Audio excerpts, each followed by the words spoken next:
देखिए भाई, हम डिस्कस कर रहे थे एंडोमेम्ब्रेन सिस्टम।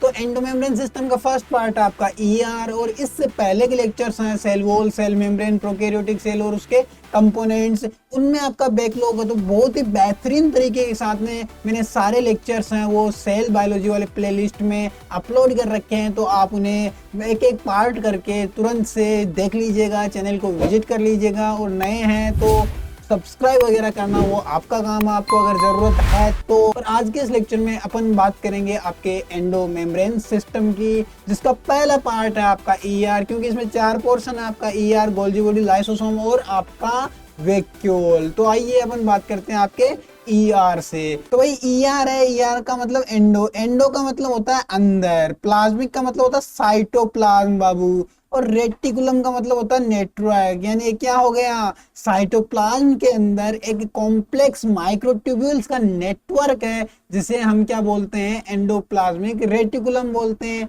इसको सबसे पहले डिस्कवर किया था, किसने डिस्कवर किया था, आपके पोर्टर ने किया था। और पोर्टर ने ये अच्छा सा वर्ड दिया था एंडोप्लाज्मिक रेटिकुलम। आया बात समझ में।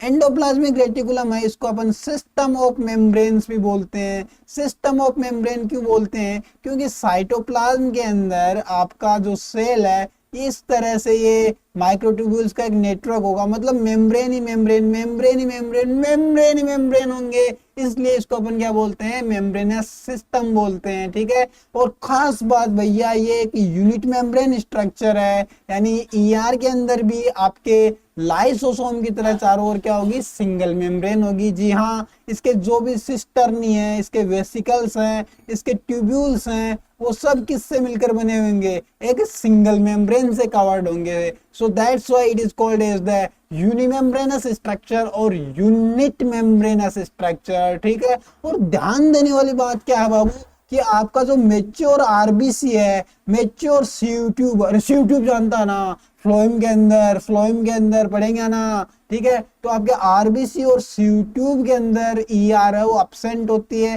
क्यों अब्सेंट होती है, क्योंकि उसके अंदर ट्रांसपोर्टेशन के लिए स्पेस चाहिए, और ईआर है उस स्पेस की स्टेसी करके रख देता है, तो ईआर हटा दिया है। इवन इन दोनों सेल्स के अंदर, आरबीसी और आपका सीयू ट्यूब है, इन दोनों के अंदर कोई भी सेल ऑर्गेनेल नहीं होता भाई, खोखले होते हैं बिल्कुल बिल्कुल, क्योंकि इनके अंदर क्या करवाना है, मटेरियल का ट्रांसपोर्टेशन करवाना है। आगे बात समझें। आगे आगे आपका जो रेस्टिंग सेल्स है, यानी जो रिटायर्ड सेल है, जो रेस्ट कर रहे हैं, जिनका कोई काम वाम नहीं है, वो सेल्स, और आपके एम्ब्रियो के सेल्स, एम्ब्रियोनिक सेल्स, इनमें इसके नंबर बहुत कम होते हैं, यानी कि रेयरली ये प्रेजेंट होती है, एक आध इसका नंबर हो सकता है गलती से, वरना बहुत ही कम नंबर होते हैं। ठीक है। आगे बात समझ में। क्यों होते हैं, क्योंकि रेस्टिंग सेल्स के अंदर ना प्रोटीन की जरूरत है ना लिपिड की जरूरत है, और ईआर है तो क्या करेगा, वो प्रोटीन बनाएगा, लिपिड बनाएगा, जिनकी कोई जरूरत ही नहीं है, तो हम का इसका नंबर क्यों बढ़ाएं भाई सेल के अंदर। आगे बात समझ में। और जो स्पर्मेटोसाइट्स हैं, स्पर्मेटो का साइट का मतलब क्या होगा, स्पर्म, स्पर्म साइट, यानी स्पर्म प्रोड्यूस करने वाले साइट। बेटा स्पर्मे का मतलब हो गया स्पर्म, और साइट का मतलब पूरे बायोलॉजी में सेल होता है,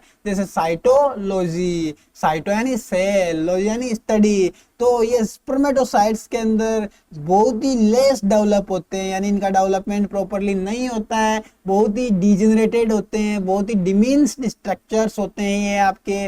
और खास बात याद रखना भैया, जो मेटाबॉलिकली एक्टिव सेल्स है, जिनके अंदर मेटाबॉलिज्म चल रहा है, अब मेटाबॉलिज्म चलेगा तो प्रोटीन चाहिएगा, लिपिड चाहिएगा, ये सारी चीजें चाहिएंगी, और ये बनाने के लिए सेल के नंबर और डेवलपमेंट भी शानदार होना चाहिए बबुआ, शानदार। इसलिए आपके जो लीवर सेल्स हैं वो 101% मेटाबॉलिज्म में, अरे यार लीवर है ना, लीवर के 500 से ज्यादा फंक्शन हम डिस्कवर कर चुके हैं। ठीक है। और अब भी ये नहीं कह सकते हैं कि इतनी काम है, बहुत ज्यादा फंक्शन है, यानी बहुत ज्यादा बिजी ऑर्गन है आपकी बॉडी का, मेटाबॉलिकली मोस्ट एक्टिव ऑर्गन है, तो इसलिए इसके अंदर ईआर का नंबर है वो भर भर के होगा, बहुत ज्यादा होगा। और आपका पेनक्रियाज है, पेनक्रियाज के सेल हैं, उनमें भी ईआर मोस्ट डेवलप्ड होगा, मोर डेवलप्ड होगा। यहां तक बात समझ में आ गई है तो थम्स अप कर दीजिए। अब बात करते हैं अपन इसके स्ट्रक्चर की कि ईआर का स्ट्रक्चर कैसा होता है, क्या ये गोल्गी बॉडी जैसा होता है, क्या ये माइटोकॉन्ड्रिया जैसा होता है। अरे ईआर बाबू ईआर के जैसा होता है, ठीक है, ईआर के जैसा होता है। तो देखो पहले मान लीजिए ये आपका सेल है, ये इसका न्यूक्लियस है, तो न्यूक्लियर मेम्ब्रेन, याद रखना भाई, न्यूक्लियर मेम्ब्रेन से ही ईआर बनती है। तो न्यूक्लियर मेम्ब्रेन ऐसे एक्सटेंड होगी और मेम्ब्रेन तक अटैच हो जाएगी, मेम्ब्रेन तक अटैच हो जाएगी। और ईआर है वो यूं साइटोप्लाज्म के अंदर फैल जाएगा, एक माइक्रोट्यूब्यूल्स का एक लंबा सा कॉम्प्लेक्स सा नेटवर्क बन जाएगा, ठीक है। इस कॉम्प्लेक्स नेटवर्क को हम क्या बोलेंगे, ईआर बोलेंगे, एंडोप्लाज्मिक रेटिकुलम बोलेंगे। आगे बात समझ में। सो ये इलाबोरेटेड, इलाबोरेटेड का मतलब होता है कॉम्प्लेक्स, फैला हुआ। रेटिकुलम का मतलब होता है नेटवर्क, यानी एक फैला हुआ नेटवर्क है। किसका नेटवर्क है, टाइनी ट्यूब्यूल्स का फैला हुआ नेटवर्क है जो साइटोप्लाज्म में बिखरा पड़ा है। आगे बात समझ में, यानी साइटोप्लाज्म के अंदर एक माइक्रोट्यूब्यूल्स का कॉम्प्लेक्स नेटवर्क फैला हुआ है। उस नेटवर्क को हम क्या बोलते हैं, मकड़ी के जाले की जैसे स्ट्रक्चर्स को ईआर बोलते हैं। आगे बात समझ में। अब खास बात ध्यान से सुनना भैया, ईआर है, इधर डायग्राम में देखना, ये ईआर है, ये देख रहे हो आप ईआर। तो ईआर आपको ऐसा दिख रहा है, ठीक है, ऐसे इसके ट्यूब्यूल्स हैं, ठीक है, ऐसे इसके ट्यूब्यूल्स हैं। तो इसके दो कंपोनेंट नहीं बन गए। अब ये सेल होगी, ठीक है, तो ये तो इसका साइटोप्लाज्म होगा और ये इसका ईआर का अंदर का ल्यूमन होगा। तो क्या ईआर ने साइटोप्लाज्म को दो पार्ट में डिवाइड कर दिया, बिल्कुल कर दिया। एक तो वो पोर्शन हो गया जो आपके ल्यूमन के अंदर है, यानी ईआर के अंदर का ल्यूमिनल स्पेस, और ईआर के बाहर का एक्स्ट्रा ल्यूमिनल यानी साइटोप्लाज्म। तो डिवाइड कर देती है आपके साइटोप्लाज्म को दो कंपार्टमेंट में, एक ल्यूमिनल अंदर का पार्ट और एक बाहर का एक्स्ट्रा ल्यूमिनल यानी साइटोप्लाज्म। और भाई ईआर के अंदर आपको तीन कंपोनेंट देखने को मिलते हैं। तीन कंपोनेंट कौन कौन से हैं ईआर के, पहला आपका सिस्टर्नी, पहला कौन सा है, सिस्टर्नी। अब ये वही सिस्टर्नी है जो गोल्जी बॉडी में भी होते हैं। एक्चुअली ईआर के सिस्टर्नी से ही गोल्जी बॉडी बनता है, आगे पढ़ेंगे। लेकिन सिस्टर्नी दिखता कैसा है भैया, चंदा मामा के जैसा, चंदा मामा के जैसा दिखता है बाबू, चंदा मामा के जैसा यूं, ठीक है, यूं सिस्टर्नीज दिखते हैं। और इसके अंदर कुछ वेसिकल्स भी होते हैं, ऐसे गोलू मोलू से वेसिकल्स होते हैं। और इसमें कुछ ट्यूब्यूल्स भी होते हैं, इस तरह के आपके ट्यूब्यूल्स होते हैं, ट्यूब्यूल्स होते हैं। और ये ट्यूब्यूल्स बाबू ब्रांच्ड होते हैं। ट्यूब्यूल्स कैसे होते हैं, ब्रांच्ड होते हैं। सिस्टर्नी अनब्रांच्ड होते हैं। बस इतनी सी बात याद रखनी है। तो ये लॉन्ग है, लॉन्ग दिख रहा है, ये फ्लैट है, और ये अनब्रांच स्ट्रक्चर है जो मेम्ब्रेन से कवर्ड है, मेम्ब्रेन से बाउंड है। तो याद रखना भैया, लॉन्ग, फ्लैटेंड और अनब्रांच स्ट्रक्चर्स को हम क्या बोलेंगे, सिस्टर्नी बोलेंगे।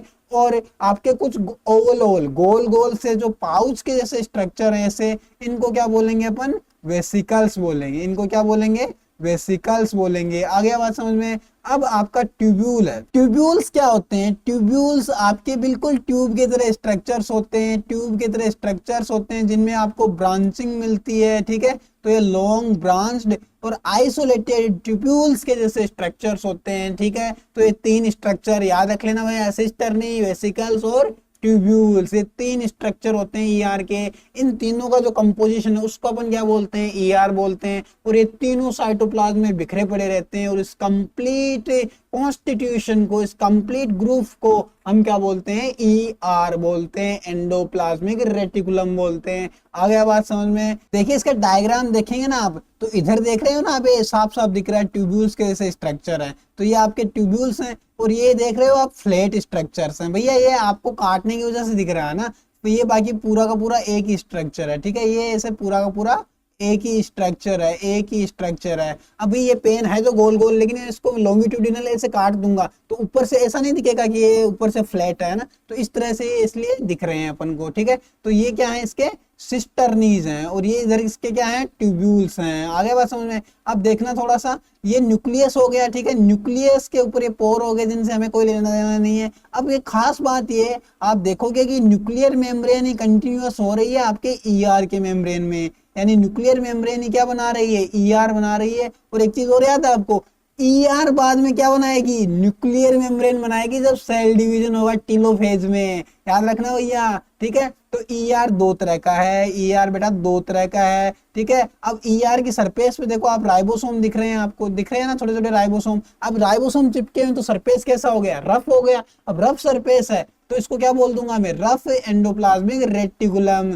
और इसकी सरफेस पे देखो राइबोसोम नहीं है, प्यारा प्यारा चिकना चिकना है, तो चिकने चिकने सरफेस वाले को क्या बोलेंगे, स्मूथ बोल देंगे, SER बोल देंगे। अब भैया स्मूथ क्या होता है, स्मूथ लिपिड होता है, फैट क्या होते हैं, बिल्कुल चिकने होते हैं, स्मूथ होते हैं। तो स्मूथ एंडोप्लाज्मिक रेटिकुलम क्या बनाती है, लिपिड बनाती है। और रफ एंड टफ बॉडी किससे बनती है, प्रोटीन से बनती है। तो रफ एंडोप्लाज्मिक रेटिकुलम क्या बनाता है, प्रोटीन बनाता है, याद रखना भैया। ये इन दोनों के हो गए फंक्शंस, ठीक है। और ये राइबोसोम्स है ना, राइबोसोम्स ये अपनी लार्ज यूनिट से, राइबोसोम लार्ज यूनिट से ईआर से अटैच होते हैं। ये राइबोसोम है, ठीक है। तो राइबोसोम का जो लार्ज यूनिट है ये किससे अटैच हो जाएगा, राइबोसोम के जो लार्ज यूनिट है वो किससे अटैच हो जाएगा, आपके ईआर से हो जाएगा। और याद रखना राइबोसोम के लार्ज यूनिट का जो राइबोफोरिन प्रोटीन है, राइबोफोरिन प्रोटीन है, वो आपको राइबोसोम को ईआर से अटैच करवा देगा। आगे बात समझ में। और ये ईआर है ना, अभी देखा ना आपने, दो तरह का हो गया है, दो तरह का ईआर पढ़ लिया है, दो तरह का। कौन कौन से दो टाइप हैं, तो देखना भैया, अगर राइबोसोम अटैच्ड है तो हमने क्या बोला इसको, रफ एंडोप्लाज्मिक रेटिकुलम बोला, राइबोसोम के प्रेजेंट होने से, क्योंकि बेचारी रफ हो गई है, ठीक है।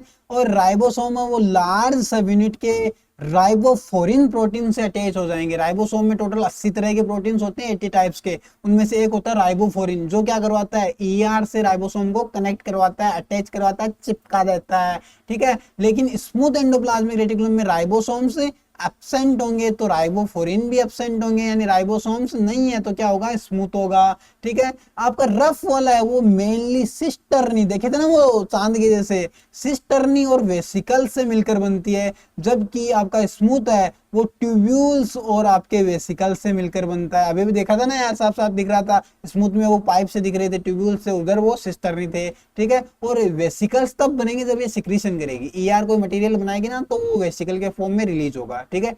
अब आपका आरईआर है ना, ये न्यूक्लियर मेम्ब्रेन से कनेक्टेड है इसलिए ज्यादा स्टेबल होगा।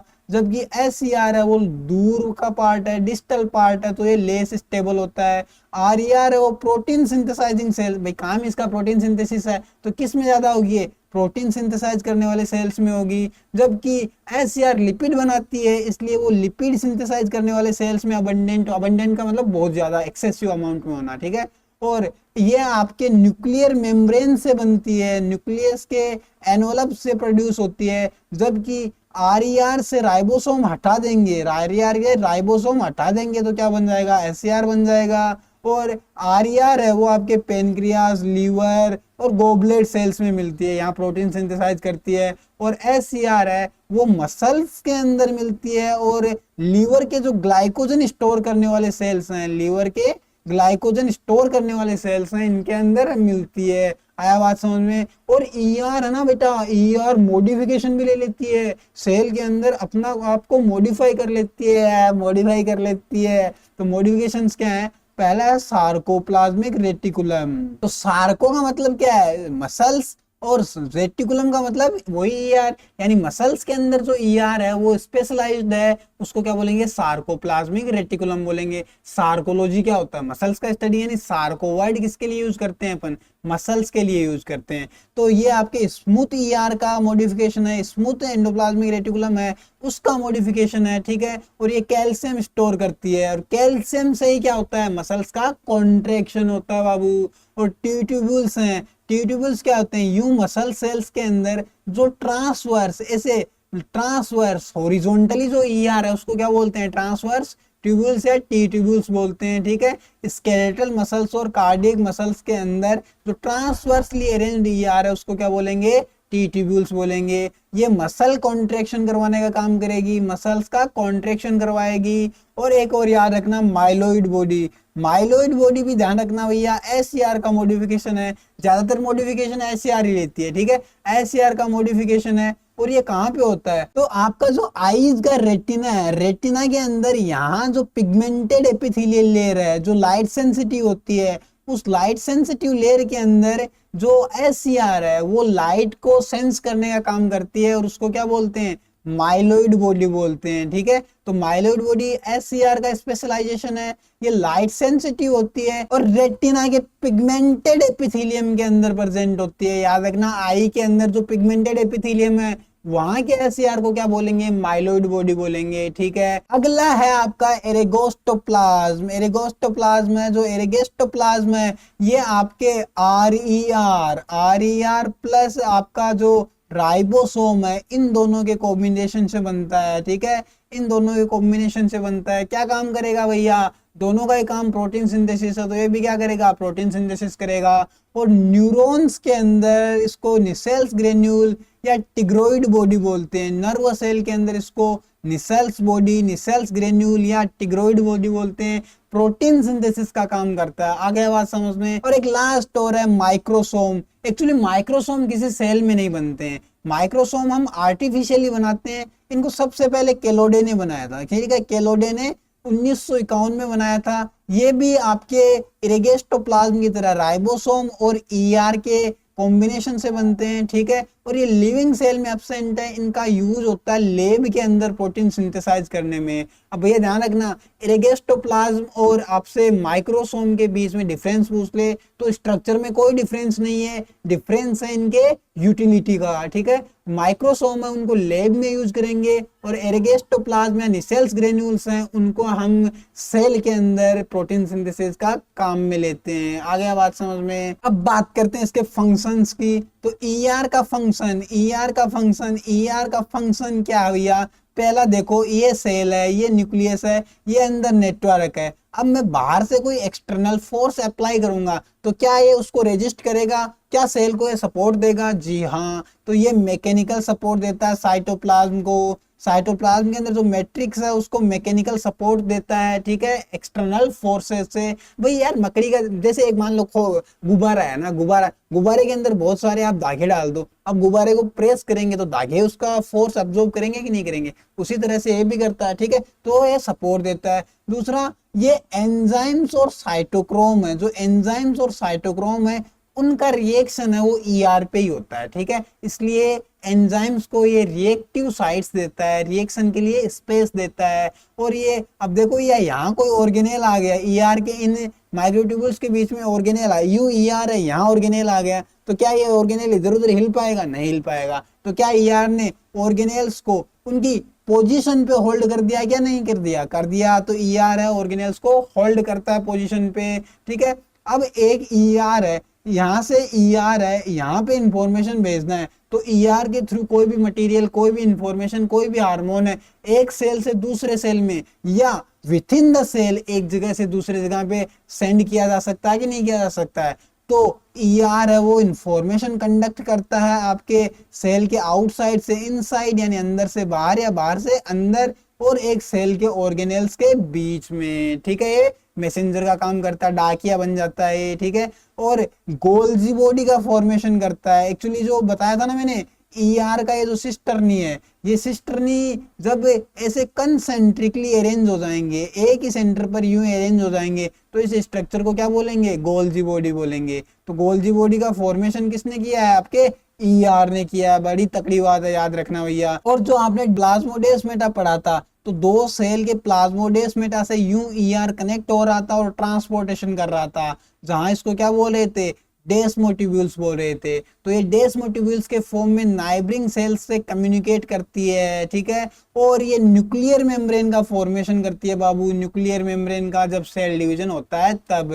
अब अपन कुछ स्पेशल फंक्शंस की बात करते हैं जो सिर्फ और सिर्फ कौन कर सकता है? आपका RER ही कर सकता है, रफ एंडोप्लाज्मिक रेटिकुलम ही कर सकता है। वो कौन से हैं? पहला आप जानते हैं, ये SCR का फॉर्मेशन कर लेगी। यूं ER के ऊपर राइबोसोम चिपका हुआ है, राइबोसोम को मैं रिमूव कर दूं तो क्या बच गया? स्मूथ एंडोप्लाज्मिक रेटिकुलम बच गया। स्मूथ एंडोप्लाज्मिक SCR का फॉर्मेशन हो गया। अगला देखो, ये लाइसोसोम के एंजाइम्स बनाता है। बेटा ध्यान से सुनना, जितने भी एंजाइम्स हैं वो सब क्या है? प्रोटीन्स है ना। एक वो एक्सेप्शन है राइबोजाइम, अलग बात है, 23 sRNA, लेकिन उसके अलावा जितने भी एंजाइम्स हैं सब क्या है? प्रोटीन्स हैं कि नहीं है? बिल्कुल प्रोटीन्स है ना। तो अब ध्यान से देखना, सारे कंसेप्ट का यहीं पे पर्दाफाश करेंगे। ये मान लीजिए ईआर है, ईआर ने बनाया प्रोटीन, वो प्रोटीन जाएगा गोल्जी बॉडी के पास, गोल्जी बॉडी उसको पैक कर देगा वेसिकल्स में, और वो क्या बनाएगा, लाइसोसोम। अब इस वेसिकल को क्या बोलेंगे, लाइसोसोम बोलेंगे। यानी इसके अंदर जो एंजाइम्स है वो कहाँ पे बन के आए हैं बाबू, ईआर के प्रोटीन्स हैं, ठीक है। तो लाइसोसोम के एंजाइम बनाता है ईआर, और उनको मेम्ब्रेन में इनक्लोज करता है गोल्जी बॉडी। तो कोई पूछ ले लाइसोसोम कौन बनाता है, गोल्जी बॉडी बनाता है। क्या ईआर भी हेल्प करता है, बिल्कुल करता है। एंजाइम के आसमान से टपके हैं, ईआर नहीं तो बनाए तो आया आसमान में। तो ये इसके फंक्शंस हैं, और सबसे इसका मेन फंक्शन आप जानते ही हैं, प्रोटीन सिंथेसाइज करना ईआर का फेवरेट फंक्शन है बाबू। अब चलिए एसईआर के भी स्पेशल फंक्शंस को देख लेते हैं। तो सबसे पहले ध्यान करना, एसईआर यानी विटामिन सी, विटामिन सी का फॉर्मेशन करती है, जिसको हम एस्कॉर्बिक एसिड बोलते हैं। वो कहाँ बनता है, एसईआर पर बनता है, ठीक है। और रेटिना के जो पिगमेंट्स हैं रोडोप्सिन, वो किससे बनते हैं, आपके विटामिन ए से बनते हैं। वो काम भी कौन करता है, एससीआर करता है, एससीआर करता है। और इसका मेन काम जो एनसीईआरटी ने दे रखा है, लिपिड का, कोलेस्ट्रॉल का और फोस्फोलिपिड का जो फॉर्मेशन है, सिंथेसिस है, वो भी कौन करता है, आपका एसईआर करता है। लीवर सेल के अंदर स्पेशल काम करता है ग्लाइकोजन फॉर्मेशन का, ग्लूकोज से क्या बना देगा, ग्लाइकोजन, उसको स्टोर करने के लिए, कहाँ पे, लीवर में। और आपके जो ग्लैंड्स हैं, ग्लैंड्स के अंदर जो स्टेरॉइड हार्मोन है, टेस्टोस्टेरोन, ईस्ट्रोजन, प्रोजेस्टेरोन, ये जितने भी स्टेरॉइड हार्मोन्स हैं, कौन बनाता है, एसईआर बनाता है, ठीक है, एसईआर बनाता है। और जो सार्कोप्लाज्मिक रेटिकुलम है, यानी एक मॉडिफाइड एसईआर है, जो कैल्शियम स्टोर करती है आपके मसल्स के अंदर, ठीक है। और आपके लीवर में भाई एक स्पेशल काम करते हैं, लीवर में जो आपने ड्रग्स ले लिए हैं, जो स्टेरॉइड हार्मोन्स ले लिए हैं, उनका एससीआर साइटोक्रोम P450 की हेल्प से डिटॉक्सिफिकेशन कर देगी। यानी लीवर के अंदर एससीआर डिटॉक्सिफिकेशन भी करती है ड्रग्स और हार्मोन्स का, स्टेरॉइड्स का, ठीक है। किसकी हेल्प से करती है, साइटोक्रोम P450 के लिए। हमने अभी देखा था ना कि ये साइटोक्रोम को साइट प्रोवाइड करवाता है। तो आ रहा ना, याद आ रहा है ना, सारे कॉन्सेप्ट्स लिंक हो रहे हैं कि नहीं लिंक हो रहे हैं। तो आ गया बात समझ में। तो भैया आपको लेक्चर्स में इंटरेस्ट आ रहा है तो सब्सक्राइब कर लीजिए। आपको अगर लगता है कि हम पढ़ पाएंगे, यहाँ से हमारी तैयारी अच्छी हो पाएगी, तो सब्सक्राइब कर लीजिएगा। और आपको मॉक टेस्ट नोट्स वगैरह हैं, वो आपको डिस्क्रिप्शन में लिंक मिल जाएगा, वहां से आप डाउनलोड कर सकते हैं, ठीक है। और कोई आपकी क्वेरी हो तो आप कमेंट कर सकते हैं, उसका बिल्कुल सॉल्यूशन मिल जाएगा आपको, ठीक है। मिलते हैं अपने नेक्स्ट लेक्चर में।